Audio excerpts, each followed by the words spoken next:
ముందుగా అందరికీ కూడా సారీ ఇన్ఫర్మేషన్ లేట్‌గా ఇస్తున్నందుకు. తెలంగాణ ప్రభుత్వం మహిళా అభివృద్ధి శిశు సంక్షేమ శాఖలో 246 పోస్టులు కాంట్రాక్ట్ బేసిక్ మీద రిలీజ్ చేసింది.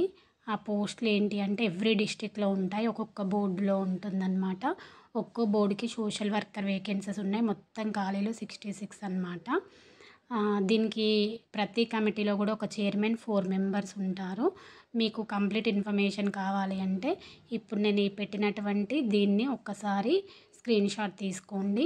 దీంట్లో మనకు ఆన్లైన్ ఎగ్జామ్ ఉంటుంది. ఈ ఆన్లైన్ ఎగ్జామ్‌లో స్క్రీనింగ్ టెస్ట్‌లో juvenile justice act, Hindu marriage act, Hindu succession act, బాలలకు సంబంధించినటువంటి చట్టాలు, POCSO act, child welfare committee, juvenile justice board, central adoption resource authority, state adoption resource authority అని మొదలైన అంశాలపైన రిటన్ ఎగ్జామ్ ఉంటుంది. రిటన్ ఎగ్జామ్లో పాస్ అయిన వాళ్ళకి ఇంటర్వ్యూ ఉంటుంది. కలెక్టర్ ఆఫీస్లో సెలెక్ట్ చేస్తారు.